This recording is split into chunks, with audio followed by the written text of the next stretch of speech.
She went from over $650,000 in debt, four kids to support, and no job to building two, and apparently now it's seven thriving businesses and writing a book about making peace with money. But here's the part most people don't talk about. It wasn't hustle that changed her life. It was the moment she stopped fighting her money.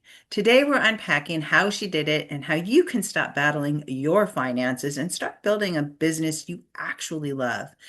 Hi, and welcome to the You World Order Showcase podcast, where we feature life health transformational coaches and spiritual entrepreneurs stepping up to be the change they seek in the world. I'm your host, Jill Hart, the Coach's Alchemist, on a mission to empower coaches and entrepreneurs to amplify their voice, monetize their mission, and get visible. If you're ready to start attracting premium clients without chasing algorithms or hunting people down like a banshee on a mission, head on over to coachesalchemist.com and schedule your free client acquisition audit. It's the first step to building a business where your clients seek you out rather than you having to hunt them down. Today, we are chatting with Nancy Benet. Nancy is a licensed CPA, entrepreneur, and CEO of Fix It Accounting and Success Your Way. After rebuilding her life from massive debt, she now helps women create businesses aligned with their desires while developing a healthier relationship with money. Welcome to the show, Nancy. Thank you, Jill. I'm so happy to be here. Okay, so let's get us started with the big question, which is what's the most significant thing, in your opinion, as individuals we can do to make an impact on how the world is going? It's actually quite simple. I think that answer would be to live in gratitude. Because when we live in gratitude, we raise our vibrations and that raises the collective vibration. And I think that would be the most important thing. It's actually the most important thing that I've done in my own life to change my situation. And when we do that, we see abundance rather than lack everywhere we look. That is so true. I have another friend who has a community around magic. And magic is kind of the same way. If you're looking for magic, you're gonna find it. But if you're sure it doesn't exist, man, that must be a really sad world to live Yeah, in. I agree with you. And I think money is kind of like that too, and gratitude. They're all about focusing on being being in the experience and the vibration of abundance rather Yeah. than thinking about all the things you don't have. Well, it's all the things you don't have yet, but it doesn't mean you'll never have them. It And just but means what do that you right have? now. Yeah, What do you have? Let's focus on that because when you focus on what you do have, then you attract more abundance and you can get the things that you want. But be happy with what you have because if you're not happy with that, more abundance will not come because you won't be happy with that either. There'll always be the next thing that you need. what do you think about money, asking for specific amounts of money rather than looking for more concrete things that you would do with the money when it comes to like manifesting? Yeah, I think it's much harder to manifest a certain amount of money. People do it. I've seen it. But Uh, that's more like, oh, I'm looking for a lump sum. And I believe that abundance is more about a steady flow than a lump sum. I see people in the CPA firm all the time that, maybe they won the lottery or they inherited money or whatever. But if they didn't learn how to create that steady stream, that money goes away very quickly, especially if they don't have the mindset to handle it. When you develop your own stream of revenue, stream of income, then you've learned how to do that and you're in flow with that sort of thing. You're in alignment with it. But when it's dumped on you, you have no concept of what to do with that. You don't have a base, a foundation for handling it. And so out it goes because your mindset's not right. And I had that problem for a very long time myself. So I know how that feels. Yeah, I think we all experience it from time to time in our lives, and it can be easier to just say, well, I need X number of dollars to solve all my problems, Mhm. but that's really short-sighted. We do it, but it's really short-sighted because it's not going to solve your problems because different problems are going to show up. Money does not solve problems. Ideas solve problems. That is so true. But back to the lump sum thing, I spent so many years of my life searching for those wins, those big wins, Mhm. and didn't realize that if I could stop doing that and be more steady, then life changes and it gets so much better. Because when there's a steady flow, you don't have to worry about any of it, and you become more creative. You become more of a beautiful soul that you are. It comes out because you don't have to worry about all those things anymore. Yeah, I love that. I love that. You lived through financial rock bottom. What was the exact turning point where you decided that your money story had to change? Um, yeah, so I had failed at business 5 times. And I wanted to say that because you've got a coaching business, and I love that because the reason that I failed with my ex-husband was because we had no coach. We had no mentor. We had nobody helping us. We did not ask for help. We did not know we needed help. We thought because I have a business degree that we would be fine. And it's just not true. You need people to help you, somebody that's been there, done that to guide you to success. Because if you think about it, we spent years trying to build these 5 different businesses. The lost opportunity cost of those years, if we had gotten a coach, would is so giant. It's way more than any coach would have ever charged. So I highly recommend getting a coach. Call Jill. Um, but on top of that, I found myself when I was 45. I was divorced. I'd finally said, I'm unhappy here. I do not want to do this anymore. And I had felt stuck for decades. Mhm. And so I finally got out of that. I had a job when I got divorced, but that job went away because my company got sold and they sent the accounting functions to Colorado. And I just woke up one day and I had 4 children by myself, $100 a week in child support, no job, and $650,000 in debt. This was not good debt. This was bad debt. It was not backed by any of my assets. Some of it was my mother's house, which is a bad idea to do to your parent. um, and I had a spiritual awakening at that time because I just realized nobody was coming to save me. I had to save myself. I was going to stop waiting for my circumstances to get better or for somebody to give me a job or for somebody to, and I quit blaming too. So I quit waiting, I quit blaming. Okay, here I am. I'm in this mess. I don't have any choices. It was the recession. There were no jobs to fall back on. I just didn't have anything else to do except face my monster. And my monster was money. And so I started looking like, where am I and what am I going to do? And instead of being a victim, I said, you know what? I'm going to clean this up. And that was, I think, one of the biggest decisions I made. Just that one thing, that intention, I'm going to clean this up. And like soon after I made that decision, I got sued, or my mother did because it was a mortgage company on her house. Got sued, and I was like, ugh, oh my God, what am I going to do? So I had to open my mouth and tell somebody where I was, which was really hard. I'm a financial professional. You should never end up in a place like that when you know better. But there I was, and I had It's to not speak up. uncommon. Let I me tell you know that. I know it's lots of not. financial professionals and their finances are totally a mess. But they don't feel like they can tell anybody. And it's just Mhm. not just financial professionals. We all feel that way because it's so personal and it's Mhm. it's so shameful to be there because you look around you and everybody else is doing great. Oh my gosh, look at that, look at them, look at them. And you really compare yourself against them, but they're not showing you the real truth of where they are. So in the CPA firm, I have seen hundreds, if not thousands of people in severe financial distress. And I realized I'm not alone. You're not alone. None of us are alone. A lot of people are experiencing this. And so, I had to open my mouth, and that was another turning point. I called my friend. She was an attorney and doing very well and super cute and super like all the things that you want to be. And I had to call her and go, hey, I've got this problem. Can you help me? Oh my God. It was so great. She was incredible. She did not make me feel bad. She's like, yeah, come on, let's fix this. And so we fixed that one. And then, that gave me some confidence to be able to go to the next one and the next one. And I stopped feeling so shameful about it. I just put that aside and decided it doesn't matter who knows. They don't care about me anyway. I'm just going to go and take baby steps. There were no giant leaps. It took me years to get into that situation. It took me years to get out.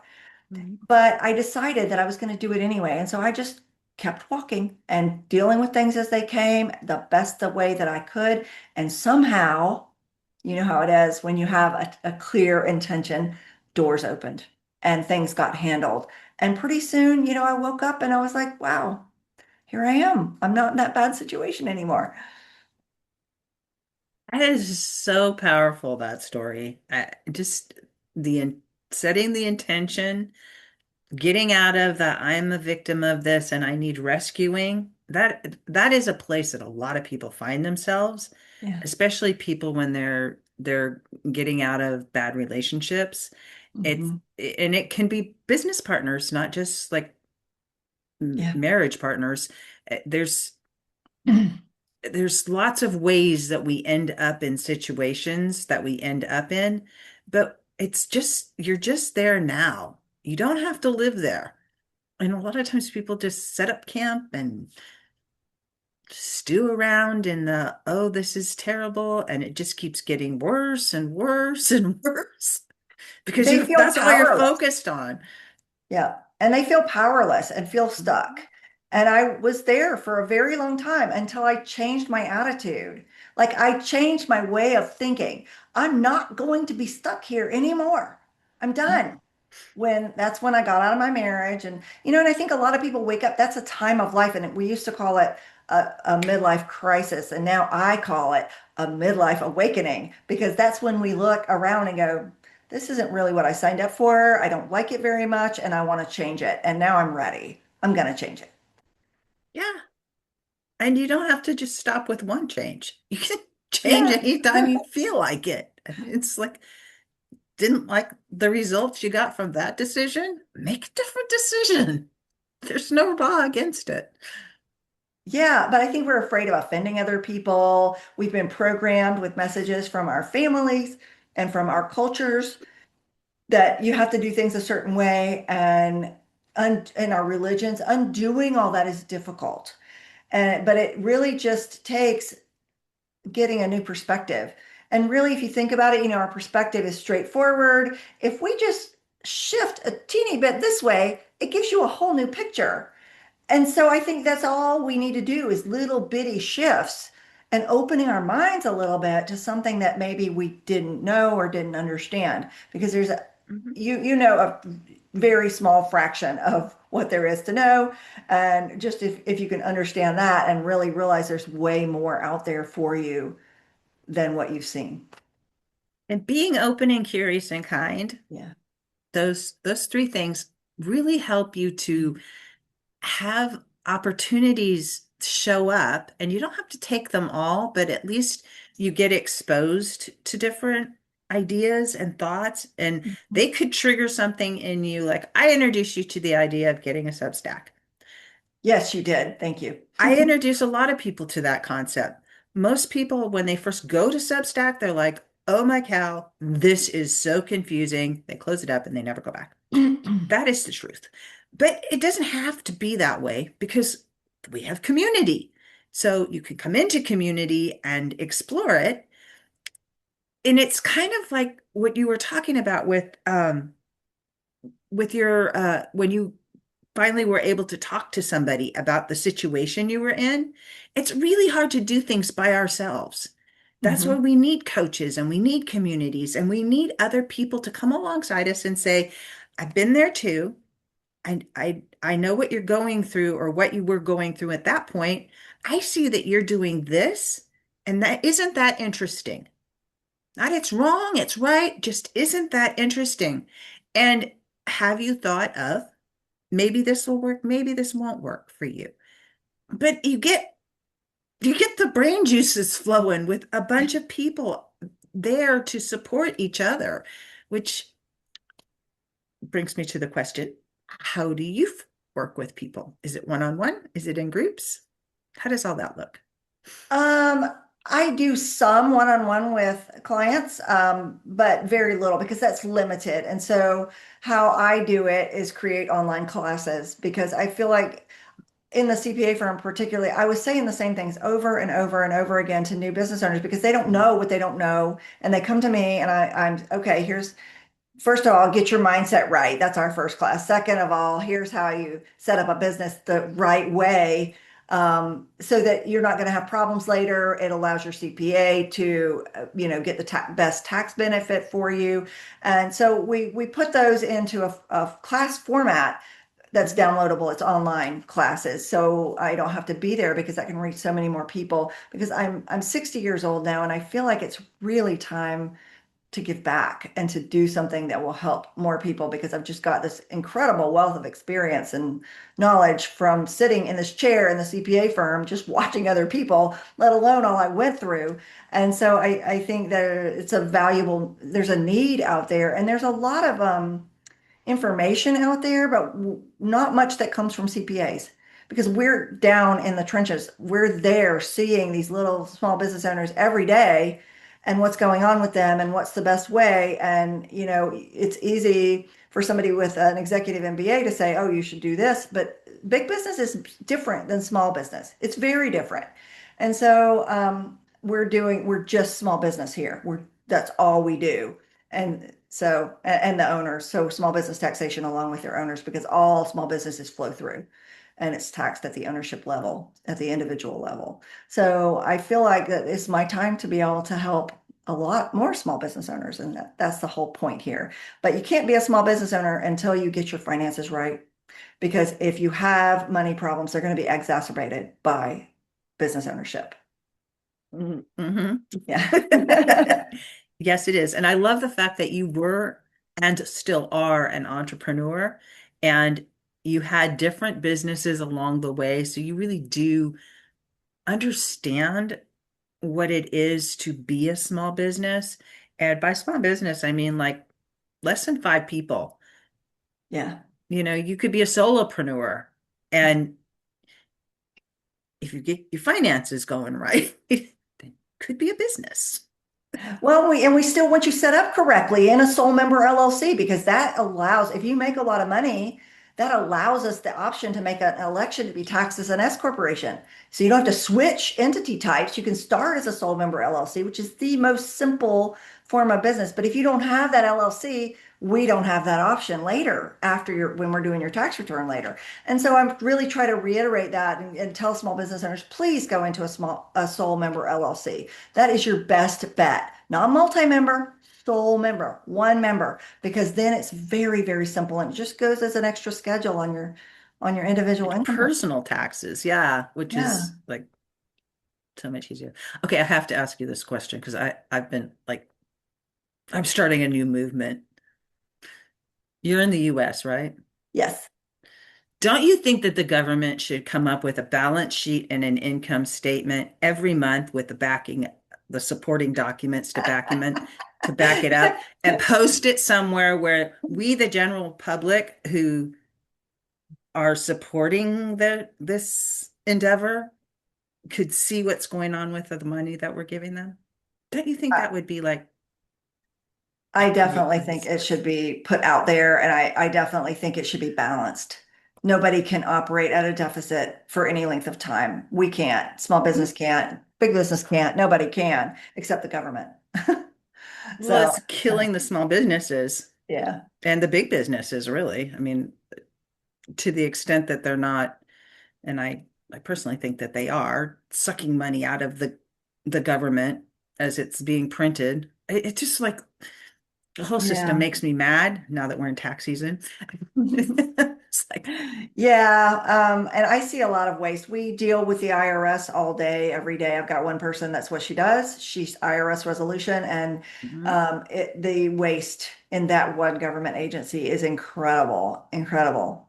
And I just watch it. And I've got one of my employees also works at the county here, and I just listen to his stories, and I'm like, wow, it's such a waste, but I don't know how to fix it. So I really try to put my blinders on and not get upset about it because I have things I can do anyway. Mhm. So I like really ignore the rest of the world and do everything I can do in my little corner because I've got this little bitty place here. And if I can do something that helps other people, I want to do that without like, because I can't impact any of this.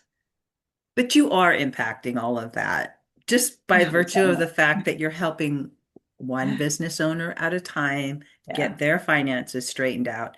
And if we can help the individuals understand and the small businesses understand how finance works, because that's also another part of the problem. People don't understand how money works Yeah. or how banking works or why a government can function at deficits. Just kind of crazy, but there are mechanisms in there that allow these things to happen for a period of time. Yeah. Everybody sees the consequences. Yeah. Um, so yeah, but just helping individuals with that, it will ripple out. It You got to start very small, grassroots. But that's I why I hope have to so. put that out there because it's like I definitely want to do my part. putting the pressure Yeah. on. But yeah, you're right. Small business owners they don't understand how business works. They don't understand income statement or balance sheet. They don't understand cash flow. Mhm. And they don't understand if you take all the money out of your business to have a lavish lifestyle, that you are robbing it of its vitality. And Mhm. so I really highly suggest, living below your means, leaving your money in the business so you can use that money to grow your business because it does take money. And it's hard to get financed, especially when you're a small business. If you're Mhm. financed, it's going to be with your own credit score. Your business doesn't have credit. Um, and even when you do have business, a big enough business to have credit, you want to use that wisely. Don't just like get that and then spend it on the individual side. You want to use that to grow because it does take money. And I think there's so much misconception there. And even about taxes, like people have these attitudes, they don't want to pay tax. And I get that. I want you to pay the least amount of tax necessary, but they'll go buy expensive cars, whatever, that they feel like they can deduct to reduce their tax bill, but they're paying 100% for the vehicle and it saves them, 20% of that maybe. And so they're out 80%. And I just don't understand that mindset, except that it's been instilled in us. People say, don't pay tax, don't pay tax. It's so expensive to pay tax. I don't want to make more money because I'll have to pay more tax. My goal is to pay more tax every year because that means my income went up.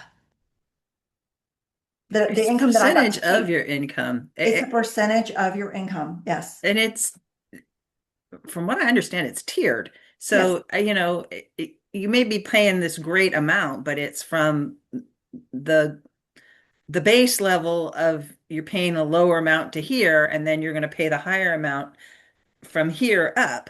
It's not like It all goes suddenly, back to the higher amount when you go over. yeah, There's a yeah. misconception about that. That's not true. Nobody Um, learns about taxes. no. We're all expected to pay them.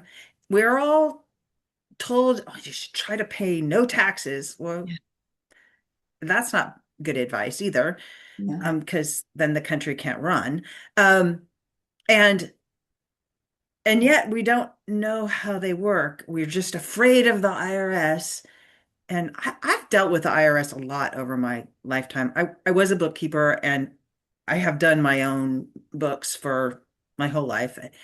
I've always been an entrepreneur, and it's just like develop a relationship with the IRS. You also have accountants on staff so that there's a layer between you and the IRS. You never talk directly to the IRS. You talk through your accountant to the IRS so that you don't get into trouble. It's like buying and That's a selling better houses. way. It's a better way. Anything you can say to them can and will be used against you.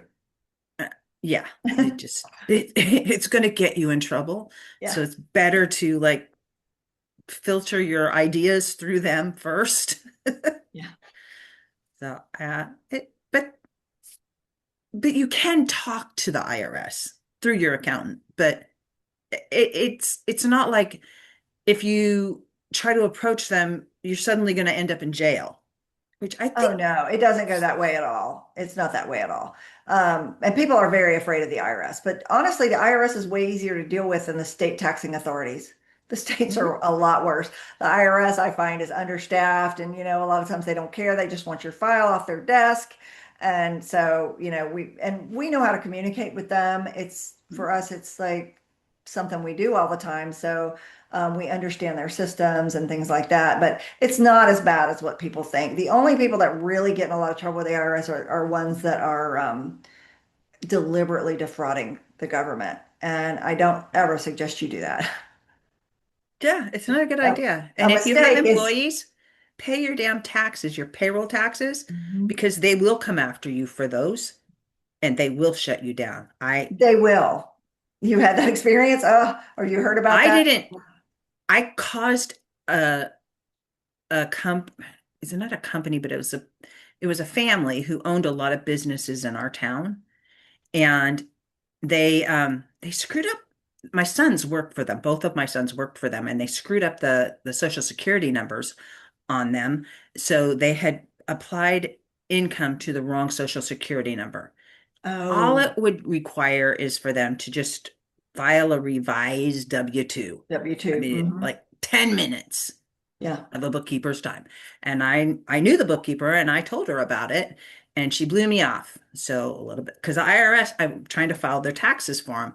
And so and the IRS is like, you can't just switch those over because and it was pushing my other son into having to owe taxes, and the other son, it wasn't making any effect on him. So I had to get it fixed. And so I go in and I talk to her boss, who's one of the owner's sons, and he was really belligerent with me. One of those kind of people that are just like, I know more than you. And he's tall and big, and he's like in my space, staring down at me. It's like it's tax season, and I can't be bothered with this. And I'm like, okay, fine.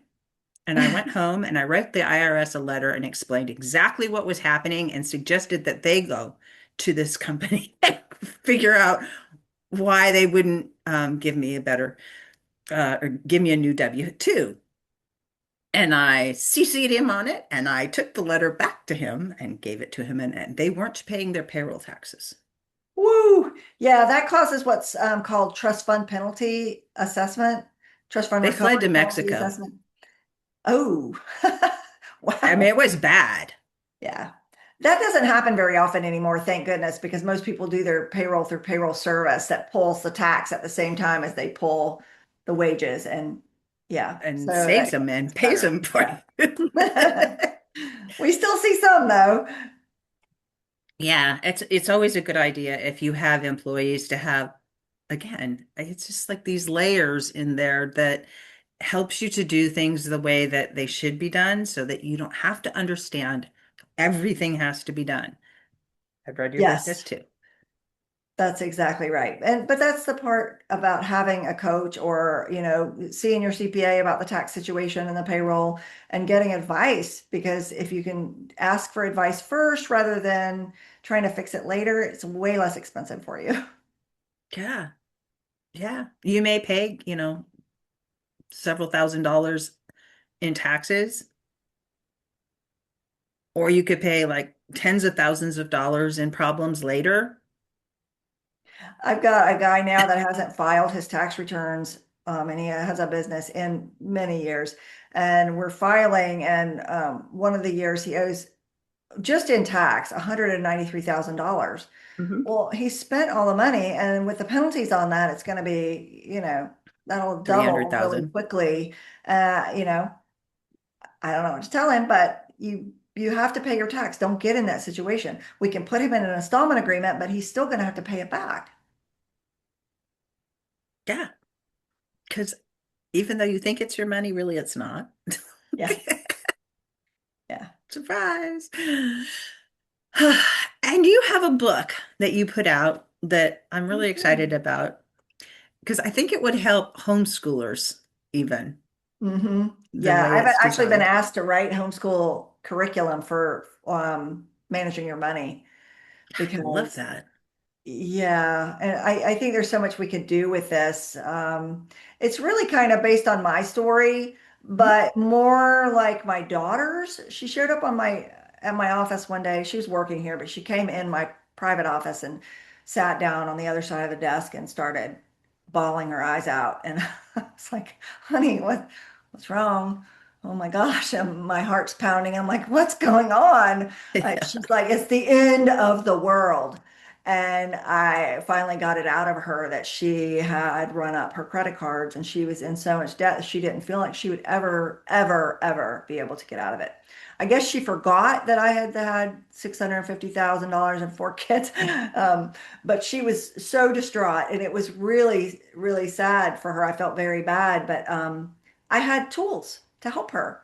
And so I said, okay, I'm not going to bail you out because that will not be helpful to you. Mhm. I'm instead of giving you fish, I'm going to teach you how to fish because you need to know this because you don't want to ever get in this situation again. And so we sat down. She opened her mouth basically, but she opened her, this is what I owe. Okay. I've got all this, here's my income. Here's what I owe. And we made a plan for her to pay it back. But the opening, the talking to me, the showing me were the first steps. Second step, the intention of I'm going to take care of this. She thought with the plan, now she had a handle on it. It looked less scary. The monster shrank a little bit. It looked less scary. Okay, maybe I can do this in 2 years. And so we're like, okay, great. That's a great plan for 2 years. You start working the plan. And she did, because the next step is start, working, start walking your path. Do the things that you need to do to solve this problem in baby steps, not giant leaps, just baby steps. And she did.